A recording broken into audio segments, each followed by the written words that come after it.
Hey everyone, Wayne Fox here. I've used this set, I guess you could call it, for a couple of videos now, but I'm finally getting around to making the video that I put it all out for. I have wanted to do this for video for a while. Let me kind of explain what I'm going to be talking about. I'll try to do some type of timestamps just in case you're interested in little bits and pieces, but let me give you a kind of a synopsis and then you can decide whether to hang on.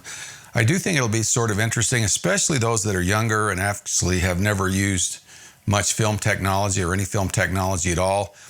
And so what I want to talk about is my journey through capture technology and specifically focus in a little bit on why format of film was so important with film cameras and is quite a bit less important with digital cameras. It still has some bearing, and there are reasons I use larger format sensors, but certainly not to the bearing that it had with film technology.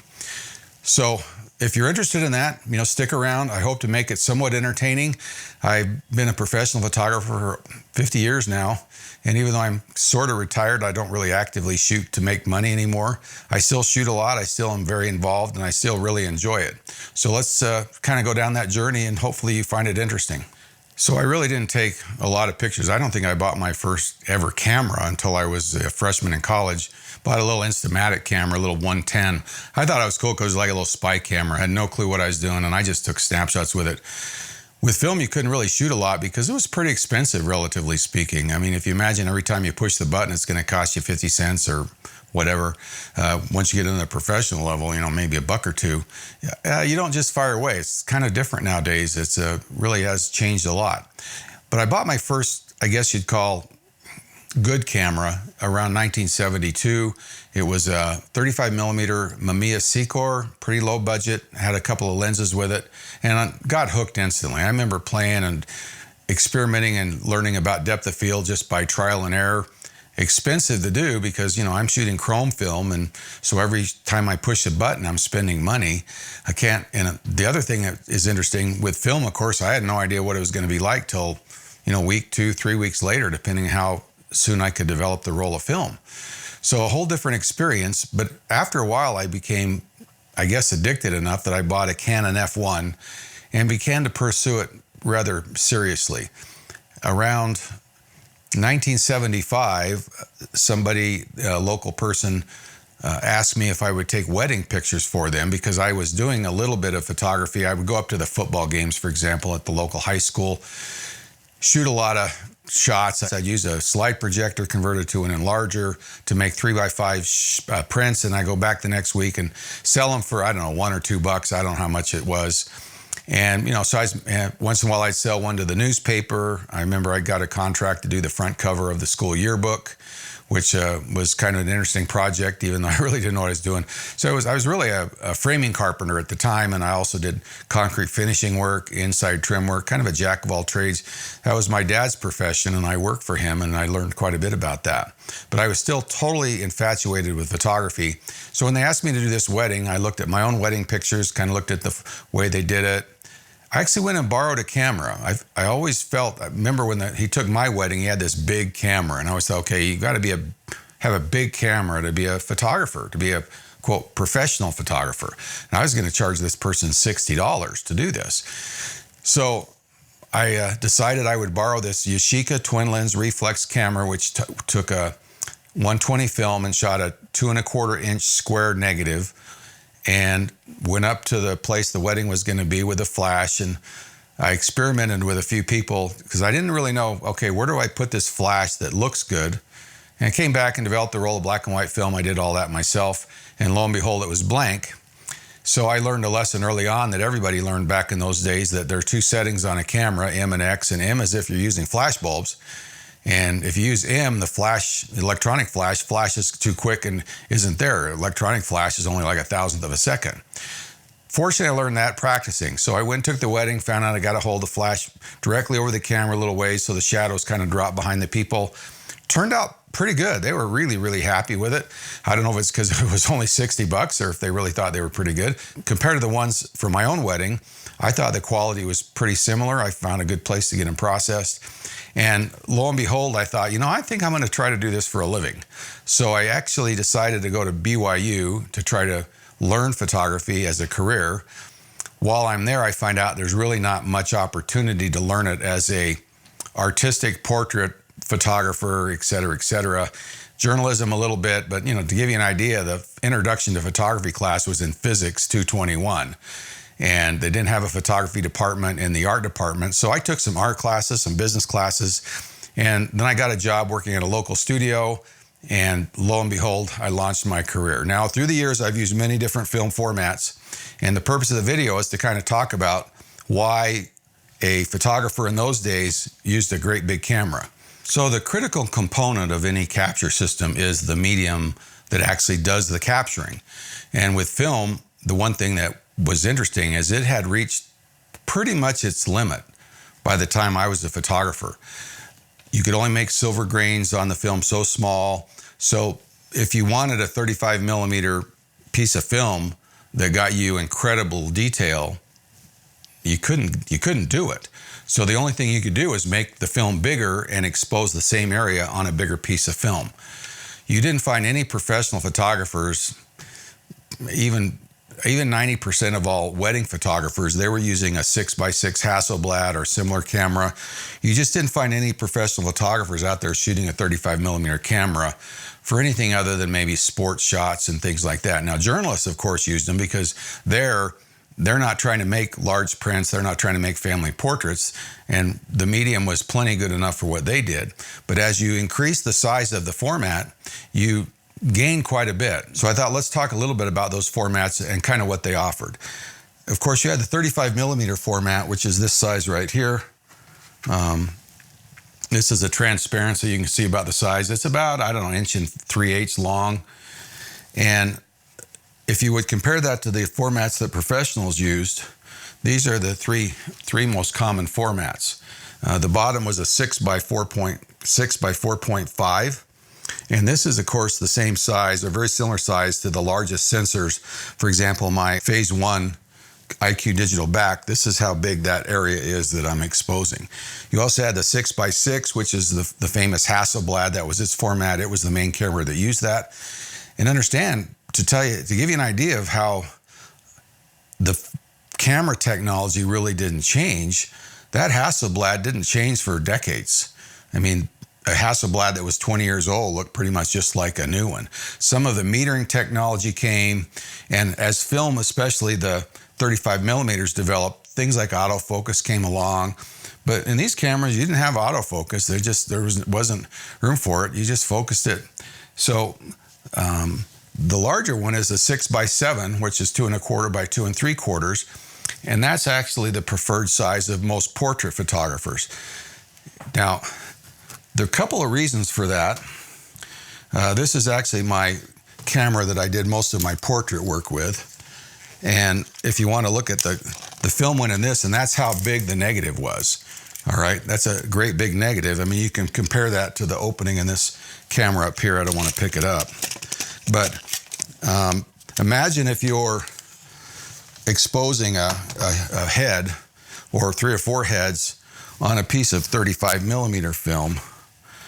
And then imagine if you decided to, I'm going to try to hold this in front of the white wall so you can see it. Imagine if you were able to enlarge that onto the film so the same area took up the whole film. Now those heads are 4 or 5 times bigger. So one of the reasons that was important was we did retouching. You didn't have the way to scan them and fix them in the computer. You could mainly retouch right on the negative itself. You had a special machine that vibrated. You put on 10x or 20x amazing glasses, special ultra sharp pencils, and even ultra tiny. You could use dyes to do some things. Just incredibly small work. Well, if you were doing it on a 35 millimeter negative, those faces are just too small to retouch. So that's one reason for especially portrait work, you really preferred this big negative, because you could do really smooth retouching that wasn't detectable in the final print. It was amazing how you could take out blemishes and do other things. Understand that on the negative, a blemish is a light spot, and so is a wrinkle because they're opposite. And so all you had to do is fill that in a little bit and it would blend out. Another reason that the large format film was popular is the same reason that videographers today like to shoot on A7Rs or A7R4s or 5s, larger format sensors, even larger than that. They call the cinematic look, and that's really the whole idea of being able to control the depth of field and get a very narrow field of depth of focus. The smaller the sensor, the harder it is to do that. So back then, the best way to do it would be to use a bigger piece of film. So to get the equivalent, if I'm sitting here with a 35 millimeter camera and I'm getting an angle like this, now suddenly my 180 millimeter narrows that angle up. If I leave the 50 millimeter on it, I'll get the same head size, but now all of a sudden I've got all this extra negative, which is the equivalent of a wide angle lens. 50 millimeters is actually wide angle on this camera. So a good example is portrait work. Typically, if you were shooting a portrait, as head and shoulders, especially with a 35 millimeter, you'd use about a 100 millimeter lens. 100 millimeter gives you the ability to not get the big nose, you're back far enough, and it gives you some shallower depth of field. But then you go to a 6 by 4.5 centimeter negative or 6 by 6 like the Hasselblad, and to get that same look or same size of subject in relation to the piece of film, you've got to use a 150. And so suddenly now you've got less depth of field, and you've actually narrowed whatever is 5, 6, 8 feet behind them, even you're getting a narrower slice of it. And, on this camera, you'd have to use like a 180. And the 180 would give you very narrow depth of field, would give you great portrait look. And that's why this was, really popular format. With this Pentax, I would actually do outdoor sittings with a 250 or 300 millimeter lens. I don't remember what it was at the time. I'm kind of far away from my subject, but also instead of, shooting here and getting all of this in the background, I'm shooting back here and I'm just getting this, I hope you can understand my hand signals. I should do some diagrams, but I think you get the idea. So the nice part about that is even if you had little splashes of sunlight, you had such a long lens on and it was so out of focus that they weren't really even objectionable. They were just little light spots in the background. So that was one reason that we like to use these. We get better results. You always want to make sure you're back far enough and use a longer lens so you don't, if I shoot a 35 millimeter or shoot with a wider angle lens like a 50 on a 35 millimeter or an 80, and you get too close to like a head and shoulder portrait, you get that big nose effect, which nobody really likes at all.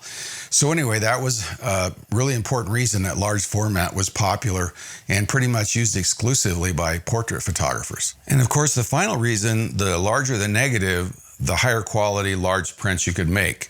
Unlike digital, where that doesn't really translate to format nearly as much, it's a direct correlation. You can only get the grain of film so large or so small. And so the only way you can get larger prints without losing detail is to make a larger negative. So the 6x7 negative that this one could take, this great big negative here, I would only have to enlarge it 1/4 I would a 35 millimeter negative. I don't know where I put my 35 millimeter negative. Oh well. So for example, if I made an 8x10 for a 35 millimeter, a 16x20 from this would be the equivalent sharpness. If I made a 16x20, now I can go all the way to a 32x40. And when you're taking a family portrait of 4, 5, 6 heads, or a corporate group shot of 15, 20 heads that they want to put really large on the wall, you just got to have that data, and the only thing that could record it was that great big piece of film, that sensor. So the technology was in the film. And to give you an idea, in the whole career of a portrait photographer, I was doing it over 20 years. I used a Mamiya RB67 for a long time that was finally upgraded to an RZ67. I used a Hasselblad the entire time, the exact same camera. They never came out with an upgrade. They finally did a little bit. There just wasn't any technology that could really be changed that much in these large format cameras. And so that's why things suddenly changed. Kodak, of course, had all the control. They had all the technology, and you had to buy their film. Well, Fuji also made some awesome films, but Kodak's bread and butter was making film. And in the 90s, they started messing around with digital, and I adopted digital really early, at least as experimental. And that's kind of the next step of my story, to talk about my transition and how that transition doomed Kodak. So I don't know when the digital technology started. I should have looked it up, but it was a long time ago. The whole idea of the CCD capturing images.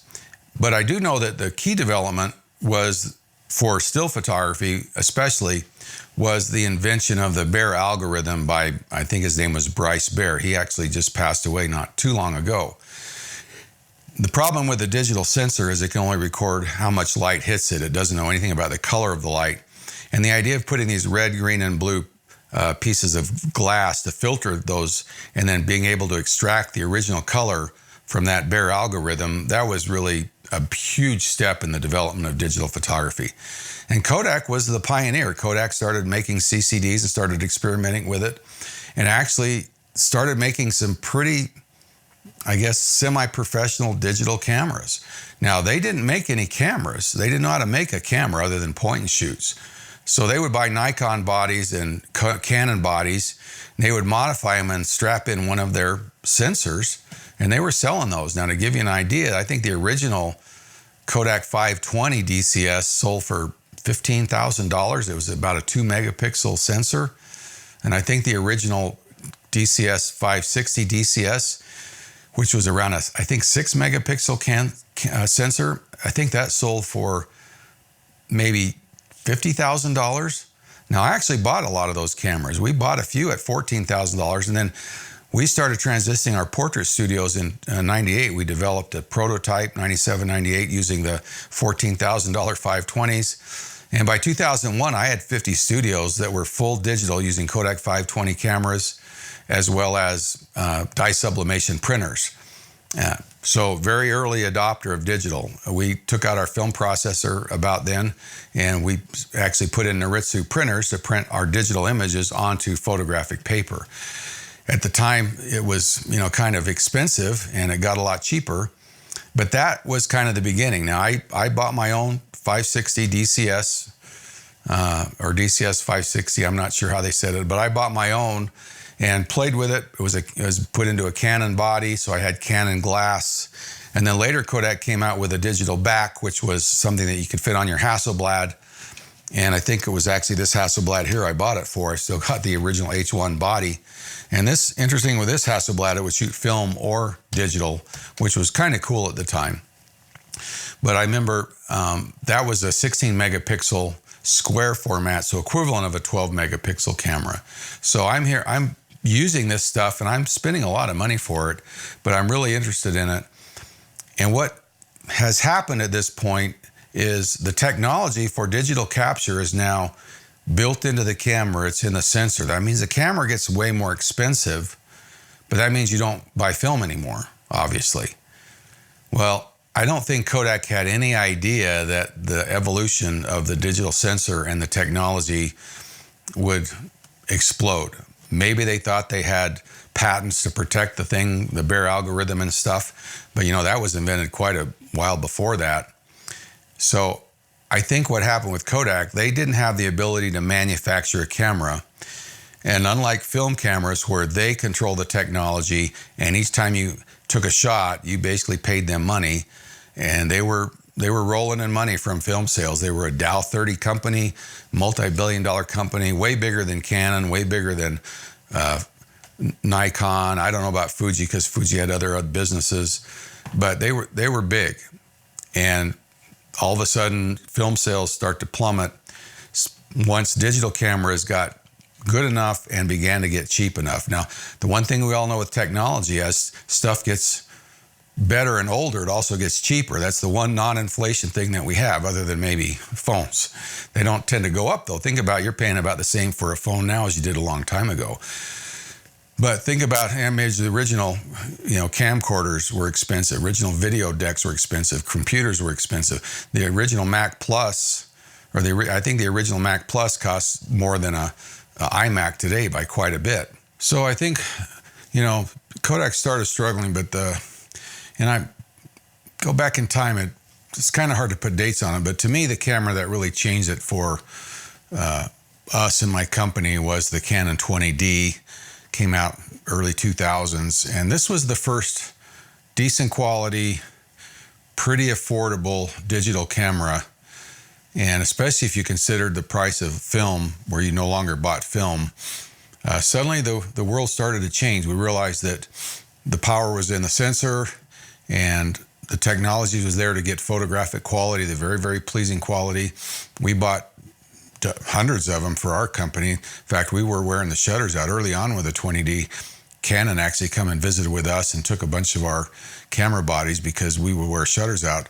Even they didn't realize what was going to happen once digital came to the forefront. It kind of caught everybody by surprise, because you didn't shoot 100,000 shots or 200,000 shots on a body with a normal camera. That's a lot of film to go through. Nobody did it. All of a sudden with digital, it's a new game. So it really changed the game. And then what really happened is the power moved to the camera makers. And as we all know, they went on a upgrade path for the next decade and a half, which made them a lot of money. And of course, Kodak lost pretty much all their film sales. They still sell a little bit of film, but they ended up going all the way to the point of bankruptcy because they just couldn't find a way to get out of it. And that's because it went from a chemical manufacturing process, which is what they did, to an equipment manufacturing process. And unfortunately, they just didn't have the wisdom to figure out, what they really should have done is, bought Nikon back then and then tried to develop their own digital cameras, or merged with Nikon, or made some kind of an agreement. So anyway, that's kind of the transition. And, I've been there for the whole journey. It's been a great journey, interesting. I love the different ways I've captured technology. I really don't enjoy shooting with film anymore, landscape work. It's not a bad process. It's very deliberate, but I just feel that, there's a lot of limitations to film, and everybody thinks it's a more natural way, but really it isn't. It's all smoke and mirrors. If you really looked at the technology behind film, it's, we have this bad connotation. The word digital just doesn't mean good, but all the digital does is we break it down into small enough pieces that our own body or our own brains can't tell that. So, while I enjoyed it, I really do enjoy the process of using digital for my capture. And I've really been fortunate to be, alive through this process and be part of it. Well, I hope you enjoyed that. I'm thinking of another video. I've also been in the forefront of technology as far as printing, and that might be more interesting than this, because a lot of the technologies I've used over the years, most people didn't know existed or haven't heard about. I don't know if a lot of people know that a lot of the high-end inkjet technologies was spurred by none other than Graham Nash. And so that might be an interesting story to tell. I've used very odd printers that Kodak developed over the years. A Pegasus printer, they called it, and our LED printer. CRT printer was an interesting technology. Might do that, I don't know. I'll see if I feel like doing that at some point in time. But anyway, I hope you did enjoy this video. If you got any comments or questions, feel free to hit me down below, and I'll try to respond. Until next time, see ya.